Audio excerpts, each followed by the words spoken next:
ప్రతిదానికి మనము ఎక్కడ పోవాలో మనకు తెలియదు. ప్రతిదానికి కోర్టుల చుట్టూ తిరగాలంటే లాయర్ను వాళ్ళు పెట్టుకోవాలి, కానీ ఖర్చుతో కూడుకున్న పని. సో అట్లా కాకుండా మన మన మేడం గారి దగ్గరికి వెళ్ళినాం అనుకోండి, అంటే వాళ్ళకు అవగాహన కల్పిస్తాం. అలాగంటే కోర్టుల చుట్టూ తిరగకుండా, సమయం వృధా కాకుండా. ఎందుకంటే ముఖ్యంగా ఈ కేసుల్లో ఎక్కువగా మహిళలు, వృద్ధులే ఉంటారు. వృద్ధులను కొడుకులు సరిగ్గా చూసుకోకపోవడము, లేకుంటే కొట్టడము, లేకుంటే మహిళల పైన ఏమైనా దౌర్జన్యాలు జరగడము, లేకుంటే ఆస్తి తగాదాలు ఇవన్నీ ఉంటాయి. కాబట్టి ఇంకో సంస్థ ఉంది. ఆ సంస్థ పేరే జిల్లా న్యాయ సేవ అధికార సంస్థ. న్యాయ సేవ పదంలోనే సేవ అని ఉంది, అంటే మ్యాక్సిమం అందరూ కూడా ఉచిత సేవనే లభిస్తుంది. సో మీరు ఒకవేళ మీకు తెలియని ఏమైనా సమస్యలు ఉంటే మా దృష్టికి తీసుకొస్తే మేము మా ద్వారా కానీ మేడం దగ్గర తీసుకెళ్ళవచ్చు, లేదా సర్పంచ్ గారి దృష్టి తీసుకొస్తే సర్పంచ్ గారు కూడా మేడం దగ్గర తీసుకెళ్తుంది. ఇంద్రమ్మ గారికి స్వాగతం, సుస్వాగతం. మనకు వీరు మనకు కావాల్సిన సలహాలు, సూచనలు ఇవ్వడానికి వచ్చాను. అదేవిధంగా మన గ్రామంలో ఉన్నటువంటి వార్డు మెంబర్స్ ఎక్కడ కనిపిస్తుంది, శివనీల ఆటో వెంకటన్న, మన గ్రామ కమిటీ అధ్యక్షుడు శ్రీరాములు గౌడ్ గారిని కూడా వేదికపైకి రావాల్సిందే కోరుతున్నా. లేదా ఇప్పుడు హోటల్లో నిన్న ఉన్న పేపర్లో చూస్తే కల్తీ మాంసము లేదా కుళ్ళిపోయిన మాంసం ఫ్రిడ్జ్లో పెట్టడము, ఇవన్నీ మనం గమనిస్తుంటాం. అయితే వాటిని కూడా మీరు ప్రశ్నించవచ్చు. మనం డబ్బులు పూర్తిగా ఇస్తున్నాం, కానీ దానికి నాణ్యమైన వస్తువులు మనకు దొరకనప్పుడు కూడా ఏ విధంగా మహిళా సంఘం అధ్యక్షులు కూడా వేదిక మీకు రావాలని కోరుతున్నాం. కూర్చోండి. జరిగిపోతే ఈ విధంగా ఈ సంస్థల ద్వారా మనం న్యాయం పొందవచ్చు. అది మీ అందరికీ అవగాహన ఉండాలనే ఉద్దేశంతోనే ఈ కార్యక్రమము చేస్తున్నాము. నెక్స్ట్ అవకాశం మనకు మళ్ళీ రాదు. మేడం మన ఊరికి రావడం కూడా చాలా మనం అదృష్టంగా భావించాలి. ఎందుకంటే మనం లీగల్గా ఏ చిన్న సమస్య వచ్చినా మనకు అవగాహన లేకపోవడం వల్ల, అంటే ఉచితంగా మన సమస్య పరిష్కరించుకునే వెలుసుబాటు ఉన్న కూడా మనము లాయర్లకు డబ్బులు పెట్టి మనము కష్టార్జితం తీసుకుపోయి వాళ్ళ చేతిలో పెట్టి మనం చాలా నష్టపోతుంటాం చాలా సందర్భాల లోపల. ఇది చాలా ముఖ్యమైన విషయం మనం తెలుసుకోవాల్సింది. ఇక్కడ మనకు భారత ప్రభుత్వం కానీ తెలంగాణ ప్రభుత్వం కానీ మనకు చట్టాలను సామాన్యుడి కోసం కూడా మనకు ఉచితంగా సేవలు అందించడానికి పబ్లిక్ ప్రాసిక్యూటర్ని పెట్టారనమాట, పీపీ అంటారు మనము. అదేవిధంగా ఇంకా మేడం చాలా క్లుప్తంగా చెప్తారు. మీకు మీ పరిసరాల్లో కానీ మీ కుటుంబం లోపల కానీ ఏవైనా ఇట్లాంటి సమస్యలు దీర్ఘకాలికంగా ఉంటే కూడా మేడంని మీరు అడగొచ్చు, తను చెప్తుంది. ఎందుకంటే మేడం కూడా ఒక మహిళనే, మీ మహిళ అంటే ఇంకా చాలా తొందరగా అర్థం చేసుకుంటారని చెప్తారు. కొంచెం అన్నిట్లో ముందుకు వస్తున్నారు, కొంచెం అన్ని బయటికి వస్తున్నారు, తెలుసుకుంటున్నారు. మేడంని కోరేది ఏంటంటే, అంటే మహిళల గురించి ముందుకు వచ్చే వాళ్ళని, చేసే వాళ్ళని ఓకే ఇబ్బంది పెట్టేయడానికి ఏమన్నా, అంటే ఇబ్బంది పెడుతుంటే ఏమన్నా అంటే మాకు కొన్ని తెలుస్తాయి, కానీ ఇంకా అన్ని విషయాలు మా మాకు అంటే ముందుకెళ్తే ఏమవుతుందో అనే బాధ మాలో ఉంటుంది. కాబట్టి మీరు అన్ని విషయాలు మాకు తెలియజేస్తే మేము కూడా ఎట్లా ముందుకు వెళ్ళాలి, ఎట్లా అని మేము కనుక్కోవాలని మాకు ఉంది మేడం. మీరు ఆ విషయాన్ని మాకు క్లుప్తంగా చెప్పండి. ఇంకా మా ఆడపిల్లలకు కూడా, అంటే మేము మహిళా సంఘాలలో ఉంటాం కాబట్టి ఆడపిల్లలకు ఏ ఇంట్లో ఏ పరిస్థితి అంటే ఎట్లా ఉంది అని తెలుస్తుంది మాకు. కానీ ఇంకా చిన్న విషయాలకు ఎందుకులే అని బయటికి రాని వాళ్ళు చాలామంది ఉన్నారు.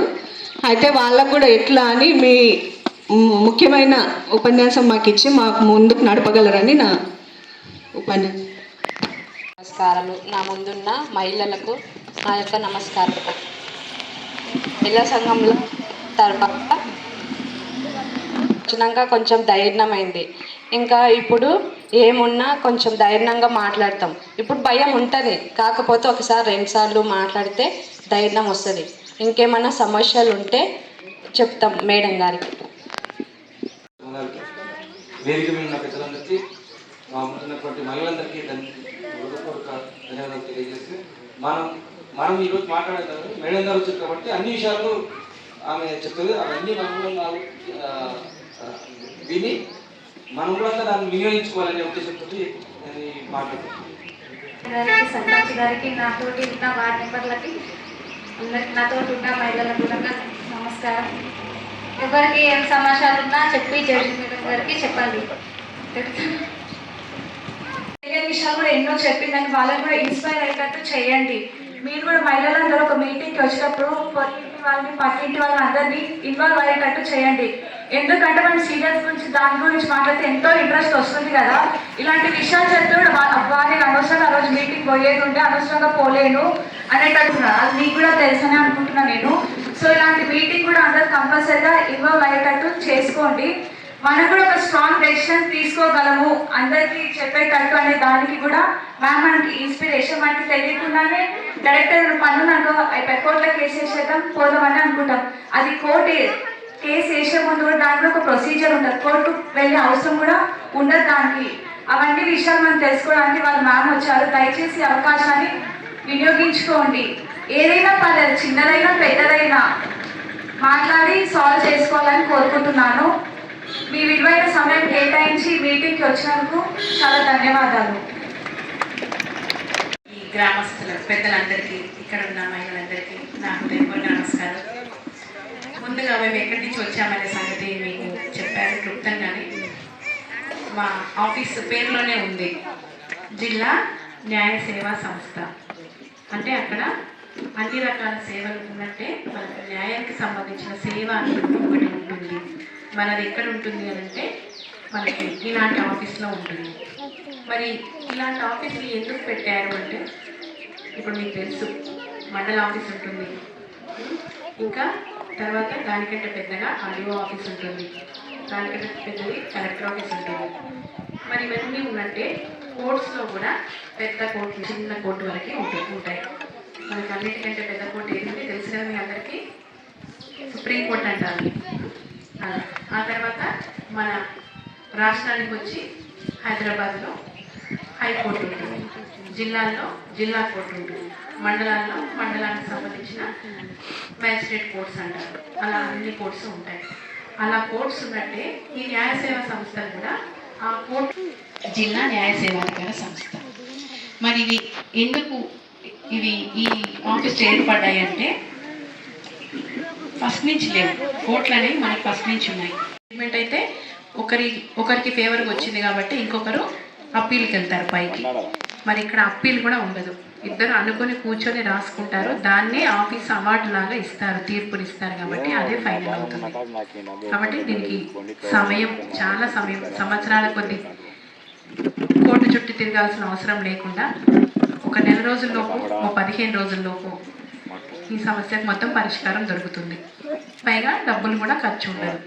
1 రూపీ కూడా పెట్టడానికి అవసరం లేదు. ఇదొకటి. మరి ఈ రెండే కాకుండా ఇప్పుడు మీ దగ్గరికి వచ్చాం కదా, ఎందుకు వచ్చాము అంటే ఇలాంటి విషయాలు చెప్పడానికి. కాబట్టి మా ఆఫీస్ 3వ ఉద్దేశం ఏంటంటే అందరి దగ్గరికి వచ్చి చట్టాల గురించి చెప్పాలి. మరి ఈరోజు ఒక కారణంతో వచ్చాము. ఏంటంటే ఇందాక చెప్పారు కదా, మాట్లాడినవారు చెప్పారు, మనకి మార్చి 15వ తారీఖు నాడు వినియోగదారుల రక్షణ చట్టం అని ఒకటి ఉంది మనకి. మరి దాని గురించి చెప్పడానికని చెప్పేసి రావడం జరిగింది. ఈరోజు వర్కింగ్ డే కాబట్టి ఈరోజు రావడం జరిగింది. మీ అందరికీ తెలుసు, ఏదైనా కొనుక్కున్న వస్తువు పాడైపోతే వీళ్ళు మంచి వస్తువు ఇవ్వలేదు, పాడైపోయింది, గ్యారంటీ ఉందా లేదా, మనం ఏం చేయాలి అని అనుకుంటారు. షాప్ వాడి మీద కేసు పెట్టాలి అనుకుంటారు. మరి కేసు పెట్టాలంటే ఎక్కడికి వెళ్ళాలి? దీనికి సపరేట్ కోర్టు ఉంటుంది, కన్జ్యూమర్ కోర్ట్ అని ఉంటుంది. మరి ఈ చట్టం ఎప్పుడు వచ్చిందంటే ఇది కూడా అంతకుముందు లేదు, 1986 నుంచి వచ్చింది. అంతకుముందు ప్రజలు ఎట్లా ఉండేవాళ్ళంటే మనకి నాణ్యమైన ఫుడ్ కానీ ఇంకా వస్తువు కానీ ఏదైనా సరే నాణ్యమైనవే దొరికేది. కానీ తర్వాత ఏమైంది, మనకి ప్రతి ఒక్కటి కూడా నాణ్యమైనది అవును అని మనము అనుకుంటే అడగాల వద్దా అని అనుకుంటాం. కానీ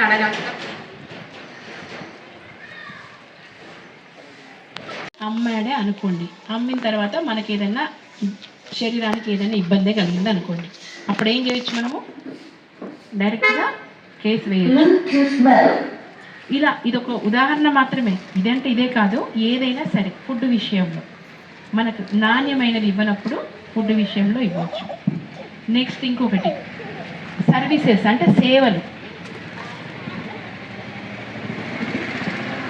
కొన్ని రకాల సేవలు ఉంటాయి. సేవలు అంటే మనం కానీ ఎక్కడైనా ఏదైనా ఇబ్బంది జరిగినప్పుడు. నెక్స్ట్ ఇంకొకటి ఏంటంటే మనకు బిల్లు కూడా అంతే. మనం తక్కువ కన్జ్యూమ్ చేసుకొని ఎక్కువ బిల్ వేస్తారు. అనుకోకుండా అలా వాళ్ళు కావాల్సి వేస్తారో తెలియదు, నిర్లక్ష్యంతో వేస్తారో తెలియదు, అలా కొన్ని జరుగుతుంటాయి. అప్పుడు మనకు తెలిసిపోతుంది కదా మనం ఎంత వాడామో, మనకి ఎంత ఖర్చు అయింది, మనం మీటర్ రీడింగ్ మనకు తెలుసు. పొరపాటు ఎక్కడ జరిగింది, ఎక్కడో ఒక చోట పొరపాటు జరుగుతుంది. కాబట్టి మరి ఈ పొరపాటు మనకు తెలిసినప్పుడు మనం వాళ్ళని అడగాలి.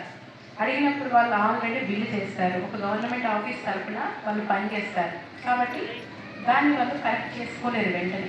ఒకసారి ఒక ఎంప్లాయీ, ఆయన ఉద్యోగస్తుడే కదా, ఏదైనా పొరపాటు చేసినా ఆ పొరపాటును మళ్ళీ వెంటనే సరి చేసుకోలేని పరిస్థితి వాళ్ళని ఉంటుంది. కాబట్టి అప్పుడు ఇక్కడ మనం వినియోగదారులు ఎవరైతే దాన్ని వాడుకుంటున్నామో వాళ్ళం ఏం చేస్తామంటే, మనం తెలుసుకున్నప్పుడు మాకు ఈ సంగతి తెలిసింది, మీరు దీన్ని సరి చేయండి అని చెప్పేసి అడిగినప్పుడు వాళ్ళ పై అధికారులు సరి చేస్తారు. మరి అలా చేయనప్పుడు, వాళ్ళు కూడా చేయనప్పుడు అప్పుడు ఎక్కడికి వెళ్ళాలంటే మనకి ఇదే వినియోగదారుల ఫోరం ఉంటుంది, ఆ కోర్టుకు వెళ్ళి అడగాలి. మరి అన్ని కోర్ట్స్ ఒకటే ఉండవు, దీనికి సపరేట్గా ఉంటుంది. ప్రతి జిల్లాకి ఒక వినియోగదారుల ఫోరం అనేది ఒకటి ఉంటుంది, అక్కడికి వెళ్ళాలి. మరి ఇక్కడ కేసు ఎలా వేయొచ్చు అంటే, దీనికి లాయర్ అవసరం లేదు. ఎవరైనా సరే, ఏమీ చదువు రాని వాళ్ళైనా పర్వాలేదు, అక్కడికి వెళ్ళేసి మాకు ఇలా ఉంది సమస్య అన్నప్పుడు వాళ్ళు ఒక సలహా ఇచ్చేసి ఒక పిటిషన్ రాస్తుందండి, మీ దగ్గర ఏముంది, మీ ఇంటికి ఆ కనెక్షన్, ఎలక్ట్రిసిటీ కనెక్షన్ ఏముంది, ఎవరి పేరు మీద ఉంది, పోయినసారి బిల్ ఏముంది, ఇప్పుడు బిల్ ఏముంది, ఇవన్నీ అడుగుతారు ఎలక్ట్రిసిటీ దానికైతే. ఇంకా కొద్దిమంది టీవీలు, ఫ్రిడ్జ్లు ఇవన్నీ కొంటారు కదా, వెహికల్స్ కానీ ఇవన్నీ. ఇక్కడ కూడా ఏదైనా డిఫెక్ట్ ఉన్నప్పుడు అప్పుడు కూడా దానికి సంబంధించిన మనం ఫస్ట్ కొన్నప్పుడు ఉన్న రిసీట్ మాత్రం ఎప్పటికీ పెట్టుకోవాలి. ఆ రిసీట్ దాంతోపాటు ఇంకొక జిరాక్స్ కాపీ, ఇంకా ఏదైతే కొన్నామో వస్తువు, ఆ వస్తువు లేదు దానికి సంబంధించిన ఫోటో, ఇట్లా ప్రతి ఒక్కటి కూడా మన దగ్గర రెడీగా పెట్టుకొని యాక్సిడెంట్స్ అయినప్పుడు, లేకపోతే ఇంకా నెక్స్ట్ రెన్యువల్ వచ్చినప్పుడు ఇబ్బంది, ఏదో ఒక రకమైన ఇబ్బంది ఉంటుంది. లైఫ్ ఇన్సూరెన్స్ అనేది ఉంటుంది, మీకు తెలిసే ఉంటుంది. అక్కడ కూడా కొన్నింటికి ఇది కవర్ కాదు అని చెప్తారు. మరి యాక్చువల్గా ఏది కవర్ అవుతుంది, ఏది కవర్ కాదు అని ఎవరికి తెలుస్తుంది? లీగల్గా తెలుస్తుంది. మరి అలాంటప్పుడు వాళ్ళు చెప్పినప్పుడు విననప్పుడు వాళ్ళ మీద కేసు వేసి, లేదు ఇలా ఉంది, మాకు అందులో కవర్ అవుతుంది కాబట్టి మీరు కోర్టు తీర్పు చెప్పండి అని అడగవచ్చు. ఇంకా హాస్పిటల్స్, ప్రైవేట్ హాస్పిటల్స్ అయితే సర్వీసెస్ మీద కూడా అడగవచ్చు. నేను హాస్పిటల్కి వచ్చాను, మీ దగ్గర ఇలాంటి ట్రీట్మెంట్ కోసం వచ్చాము, మేము చెప్పినట్టుగా కాకుండా వేరే రకంగా మీరు ట్రీట్మెంట్ ఇచ్చారు, సరైన ట్రీట్మెంట్ అది కూడా అడుగుతున్నారు. ఇప్పుడు అందులో ఏంటంటే డాక్టర్ చేసింది కరెక్టే అంటే అప్పుడు ఎలాంటి బెనిఫిట్ ఉండదు. లేదు వాళ్ళల్లో లోపం ఉంది, వాళ్ళ సర్వీస్ కరెక్ట్ ఇవ్వలేదు అన్నప్పుడు అక్కడ కూడా వాళ్ళ మీద కూడా కేసు పెట్టవచ్చు, హాస్పిటల్స్ వాళ్ళ మీద కూడా. మరి ఇన్ని రకాలుగా అటు కొనుక్కునే వస్తువు విషయంలో అయినా సరే, సర్వీస్ విషయంలో అయినా సరే కేసు పెట్టుకోవచ్చు. మరి కేసు పెట్టడం ఎందుకు అంటే, ఇది తర్వాత మనకు న్యూ ఐటమ్ అయినా రావచ్చు, లేదంటే దానికి సరిపడా నష్టపరిహారం ఇస్తారు.